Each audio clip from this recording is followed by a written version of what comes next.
खुलुमबाय लोगोफोर, नोंथांमोनखौ डियार ब्रह्म चेनेलाव आरो फिन खेबसेबाव बयखौबो बरायनाय बावहरग्रोनाय जाबाय। आं दिनै नोंथांमोननि सिगाङाव आरोबाव माखासे सानसेनि खौरां लानानै फैबावलायबाय। आसा खालामो नोंथांमोनहा खौरांखौ खोनासंनानै मोजां मोनगोन। दिनैनि गिबि खौराङावनो दङ आसाम फुटबल आइकन दुर्गा बर'आ आजिरा लाबाय। भारतारि जोलुरनि जारिमिनारि जिउ राहाखौ फोजोबबाय। हायुङारि जोलुर गेलेगिरि दुर्गा बर'आ आजिरा लाबाय। क'क्राझाराव जोबोर गिदिर बिदायजों मान बावदों। मुंदांखा जोलुर गेलेगिरि दुर्गा बर'आ मावख'आरि महरै सनिबाराव जिउ राहायारि जोलुरनिफ्राय आजिरा लानायखौ फोसावो, जाय मोनसे मख'जाथाव केरियारनि जोबनायखौ दिन्थियो, जेराव बिथाङा इन्डियान सुपार लिग आरो सुब्रत कापजों लोगोसे गोबां बादायलायनायाव भारतनि जानानै गेलेदोंमोन। क'क्राझार साइ स्टेडियामाव मोनसे गिदिर बिदाय फोरबो खुंनाय जादोंमोन, जेराव गोबां अनसायगिरिफोर, मावख'गिरिफोर आरो लोगो गेलेगिरिफोरखौ गोसो बोनो हादोंमोन। बे हाबाफारिखौ बिटिआर सोरखार आरो आसाम फुटबल एस'सिएशनआ जयै खुंदोंमोन। बर'नि आजिरा लानाया सा-सानजा भारतारि जोलुरनि मोनसे गाहाय आयदाखौ फोजोबो। जायगायारि लिगफोरनिफ्राय सिखांनानै बिथाङा आसामनि बयनिख्रुइबो मुंदांखासिन जोलुर आइकनफोरनि गेजेराव सासे जानो हादोंमोन, जाय बड'लेण्ड हालामनि अनजिमानि लाइमोन रोंग'थिफोरखौ थुलुंगा होदोंमोन। मोनाबिलिनि गाहाय बाथ्राया जाबाय आसाम 11 एफसि आरो बड'लेण्ड एफसिनि गेजेराव मोनसे दिन्थिफुंनाय बादायलायनायमोन, जेराव बर'आ फोथाराव जोबथा बाहागो लादोंमोन। गोबाव समनि हानजानि लोगोफोरजों बेंखनजानाय बिथाङा गावनि गेलेनाय सानफोरनि जोबनायखौ दिन्थिनो थाखाय मोनसे गोसोआरि दिन्थिफुंदोंमोन। बर'खौ मान बावनाय सुबुंफोरनि गेजेराव सांसद जयन्त बसुमतारी, एमएलए लरेन्स इस्लारि आरो आसामनि एफए नेहाथारि सांग्रां ब्रह्ममोनहाबो दंमोन। बिथांमोनहा बिथांनि बावसोमनाय आरो ओनसोलाव जोलुरनि बिमुंखौ जौगाहोनायाव बिथांनि बिफावखौ बाख्नायदोंमोन। जोलुरा आंनि जिउ, आं मोन्नाय गासैबो मददनि थाखाय गोग्गानाय आरो साबायखर बावनायजों आजिरा लायो, बर'आ फालिथायनि समाव बुंदोंमोन। मावख'गिरिफोरा बेखौबो फोरमायदोंमोन दि बर'नि लाइमोन जौगाखां हाबाफारिफोराव बाहागो लानायनि थाखाय सावरायनाया सोलिगासिनो दं, बेखौ रोखा खालामनानै दि बिथांनि उनमोनथाइया फोथारनिफ्राय बायजोआव सोलिबाय थायो। नैथि खौराङाव दङ आसामनि बिजनीआव थाबथानानै थानाय मैदेरखौ रैखा खालामनायनि सिगां हाग्रा मावख'गिरिया थावनि बेसेन दाबि खालामदों। मोनसे सोमोनांथाव जाथायाव आसामनि बिजनीनि बरफथार लंथाइझार ओनसोलाव थाबथानाय मासे हाग्रानि मैदेरा गोबां घन्टासिम जेबो नोजोर होआखैमोन, मानोना सासे हाग्रा मावख'गिरिया थावनि खरसाखौ लाफायाजासे फिन्नाय होनो राजि जायाखैमोन। जायगानि सुबुंफोरनि बायदिब्ला हाग्रा मावख'गिरि अलंबार बसुमतारीआ बिथांमोननो 22 जुनआव बुंदोंमोन दि हाग्रा बिफाननि गारियाव डिजेल गैया आरो जेब्लासिम गामिनि सुबुंफोरा थावनि थाखाय रां होआ अब्लासिम बिसोरो जायगायाव सौहैनो हाया। थागिरिफोर आरो हाग्रा मावख'नि गेजेराव बे रायज्लायनायखौ सेबखांनाय मोनसे फन कलआ ससियेल मिडियायाव भाइरेल जादोंमोन, जायनि जाहोनाव बयजोंबो रागा जोंखांदोंमोन। खौरां मोन्नाय बायदिब्ला मैदेरा फुंआव गामियाव हाबदोंमोन, जानो हागौ आदार एबा दै नागिरदोंमोन आरो गोसो बायदोंमोन। गामिनि सुबुंफोरा नाजादोंमोन नाथाय जुनारखौ हाग्रायाव लांफिननायाव फेलें जादोंमोन, जायनि जाहोनाव बिसोर मावख'आरि हेफाजाब लानो गोनां जादोंमोन। जायगानि सुबुंफोरा थावनि थाखाय रां होनो राजि जानायनि उनावसो हाग्रानि हानजाया थावनियाव दावबायनो लाहार-फाहार खालामनो जागायो।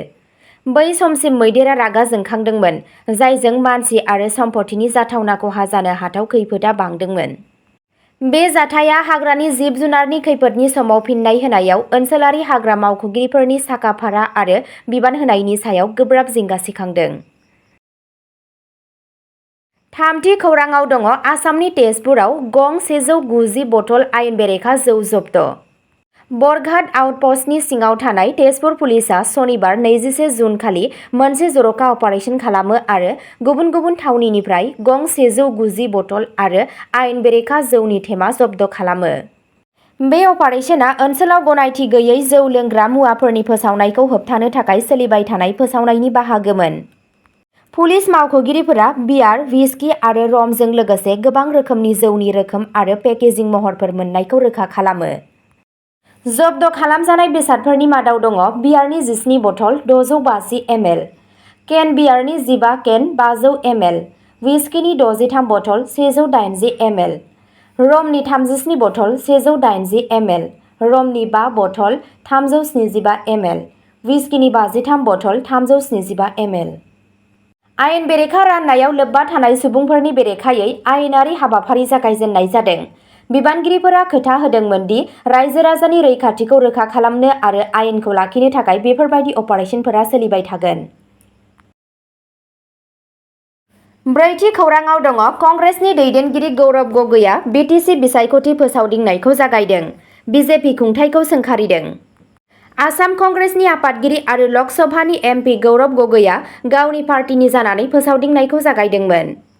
फैबाय थानाय बिटिसि बिसायख'थिनि थाखाय बिजेपि दैदेननाय खुंथायनि सायाव गोख्रों गाग्लोबनाय जादों। गसाइगाव महकुमानि श्रीरामपुराव दावबायनाय समाव गगैखौ कंग्रेस मददगिरिफोरा दुंब्रुदै बरायदोंमोन आरो बिथांखौ दोरोङारि आदिबासि दिन्थिफुंनाय आरो बिबार बावनानै बरायदोंमोन। मोनसे सुबुं जथुमनि समाव गगैआ बुंदोंमोन दि कंग्रेसआ मोनसे जुजिनो गोनां दावहानि थाखाय आबुङै थियारि आरो फैगौ बिटिसि सोरखार गायसननो थाखाय बावसोमनाय। बिथाङा बिजेपिखौ रिमट कन्ट्रल गभर्नेन्स खालामनायनि दाय होदोंमोन। जायगायारि बिबुंथिखौ नेवसिनानै बर' खुंथायखौ दिसपुरनिफ्राय सालायनाय जादों होनना बुंदोंमोन। बिथाङा आरोबाव बिजेपि सोरखारखौ बायजोनि सुबुंफोरनो हा फाननो गनायथि होनानै बर' हारिखौ अर-सनमान खालामनायनि दाय होदोंमोन, जायनि जाहोनाव बर' सोमावसारनायनि उनमोनथायखौ खहा खालामदोंमोन। गगैआ राजखान्थियारि मुलाम्फानि थाखाय बिटिसि खुंथायखौ गाज्रि खालामनायनि थाखाय गिबि मन्थ्रि हिमन्त बिश्व शर्माखौबो सोंखारिदोंमोन। बाथि खौराङाव दङ आसाम केबिनेटआ हायुं बारलांनाय लाइमोनफोरनि गोथै सह'खौ लाबोफिननो थाखाय श्रद्धांजलि बिथांखिखौ गनायथि होदों। आसाम केबिनेटआ श्रद्धांजलि मुंनि मोनसे गोदान हाबाफारिखौ गनायथि होदों, जायनि थांखिया असमिया लाइमोनफोरनि आद्रा थालांनायफोरखौ फैफिननायाव हेफाजाब होनाय, जाय हादोरसानि बायजोआव खामानि मावनाय एबा फरायनाय समाव रुंसारि जायो। आसाम चिफ मिनिस्टार हिमन्त बिश्व शर्माया बेखौ दुखुआव थानाय नखरफोरखौ हेफाजाब होनो थाखाय मोनसे सुबुं अनफावरि राहा महरै बरनायदोंमोन आरो रोगाथायनि गोबां खरसाखौ सहायनो हायाखै। बिथाङा बुंदोंमोन दि गोबां असमिया लाइमोनफोरा गुबुन रायजोआव साख्रि एबा सोलोंथायनि थाखाय ओंखारलाङो, गोबां समावनो बाङाइ मुजुरि मोनो आरो दुखुनांथाव जाथायाव बिसोरनि नखरा जेंनाजों मोगा-मोगि जायो।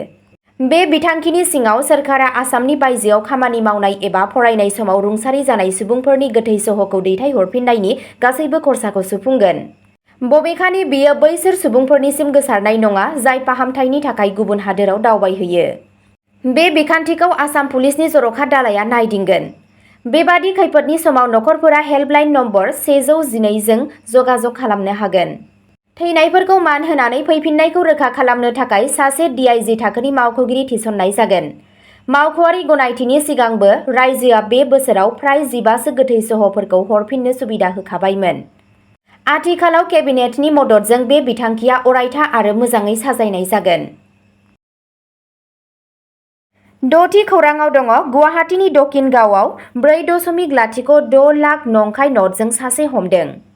मोनसे गिदिर जाफुंसारनायाव गुवाहाटी पुलिसआ रबिबाराव दकिनगावआव मोनसे नंखाय रां रेकेटखौ फोजोबस्रांनानै 4.06 लाख रांनि नंखाय भारतारि रां बिलाइ FICNखौ जब्द खालामो। फोथायथाव इनपुटनि सायाव बिथा खालामनानै दिसपुर पिएसनि सिङाव भगदत्तपुर पुलिस आउटपस्टनि बिबानगिरि मावख'गिरिनि दैदेननायाव मोनसे हानजाया बुरहा मस्जिद आरो मदरसा ओनसोलनि खाथियाव मोनसे सानथांखि खालामनाय अपारेसन खालामदोंमोन। सिग्रोमनाय समाव पुलिसआ नंखाय रां बिलाइ 4,06,500 रां आरो आयेन बेरेखा हाबाफोरखौ गोरोबहोनायाव बाहायनायनि सन्देह गोनां गंसे रेडमि 12 मबाइल फन बोखांनो हायो। बङाइगाव सोहोरनि वार्ड नं 9 नि पलपारानि थागिरि 27 बोसोर बैसोनि चाटु पल मुंनि सासे सुबुंखौ जायगायावनो हमनो हायो। मावख'आरिफोरा रोखा खालामदोंमोन दि दायनिगिरिखौ सोंनाय फिननायनि थाखाय हमनानै लानाय जादोंमोन आरो आरोबाव आयेनारि हाबाफारिया सोलिगासिनो दं। स्निथि खौराङाव दङ DHDU उदखारिफोरा कार्बि आंलंआव आखाइ दैखांदों, आसाम पुलिसनि थाखाय गेदेर जाफुंसारनाय।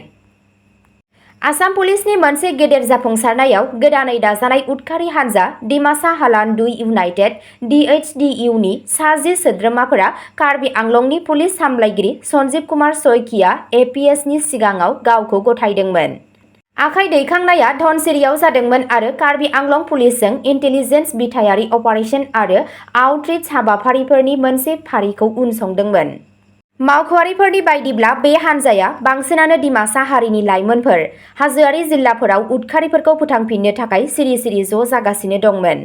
पुलिसनि सुलुङा फोरमायदोंमोन दि अपारेशना एप्रिलाव जागायजेन्दोंमोन जेब्ला खौराङा इंगित होदोंमोन दि हानजाया गोदान सोद्रोमाफोरखौ थिसनगासिनो दंमोन आरो हाथियार बुथुमगासिनो दंमोन।